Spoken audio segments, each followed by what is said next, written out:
The garlicky scent of takeout created a nauseating stench I found hard to ignore. Now I would forever associate Mongolian beef with divorce, and it made me want to yark. I passed the legal documents across the kitchen table to my lawyer, Donald Overton III, then glanced around my kitchen. Sorry about the mess, Don. There were 2 plates, silverware, and cups in the sink, and it had been the 3rd time I'd said I was sorry since his arrival. The place is cleaner than my house, he said. Don, who was a 6'4" man with rounded shoulders and a big balding head to match, wasn't just my lawyer. He was also my brother-in-law, which meant I knew he was stretching the truth to spare my feelings. My sister Rose was a meticulous housekeeper. Is that it? I asked.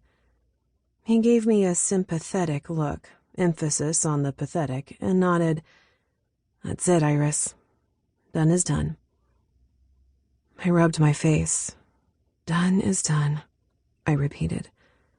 I'm officially Iris Everly. I'd legally changed it a few weeks earlier. Still, it hadn't felt definitive that I was no longer a Callahan until I'd signed the divorce papers. I'd wasted 18 years married to a man who left me for someone else, someone younger, someone male. My ex, it turned out, was bisexual. I've always been open-minded. I genuinely believe love is love and that people should live their truths. But when it's your husband, it's a lot harder to be congratulatory about someone discovering their authentic self. Thanks for bringing those to me. I stood up from the table. I have to get Michael up for practice. Michael was my 17-year-old son. I worried he'd suffered the most during the divorce. But my son had always been a quiet child, not distant or antisocial, just even keel and low drama. It made it extremely difficult to gauge his real feelings most of the time. Is he still playing football? Dawn asked. Yep. Today's the first day of spring training. Dawn added, You look like you need a friend. You should call Rose. Unable to shake the feeling of trepidation, I said, I'm fine. I'll be okay. Dawn gave me a grim smile, then gathered up the paperwork and slipped it into a folder. I'll get these filed at the courthouse today.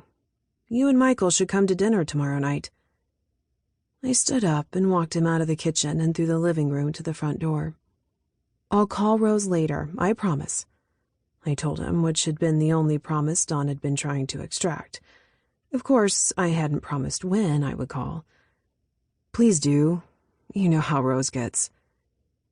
My brother-in-law gave me a gentle shoulder squeeze, then left. I had 3 sisters and 1 brother. Rose, the youngest of us all, had taken on the responsibility as the family worrywart since our mother died of pancreatic cancer 5 years earlier. The doctors had given her 3 or 4 months to live, but she died 3 weeks later in her sleep because the cancer had strangled her aorta and caused an aneurysm. I closed the door and made my way down the dark hallway past the kitchen. Even with the door closed, the foul sense of boy stink threatened to knock me off my feet. Garlic leftovers had nothing on eau de sun. I tapped on the door. No response. I pounded my fist against the wood. Still no response. I opened the door a crack. Hello? I leaned on the door to open it wider as the sickly sweet and sour odors hit me full force, burning the back of my nostrils. My eyesight adjusted to the dark. I saw a small mountain of dirty clothes wedged behind the door, barring further entry. I could see long toes peeking over the edge of a queen-sized mattress. Otherwise, I wouldn't have known a human being occupied the bed. Michael, damn it. Lately, damn it had been his middle name. Let me in. What do you want? Came his muffled voice, full of sleepy annoyance. I want you to open this stupid door right now. Go away.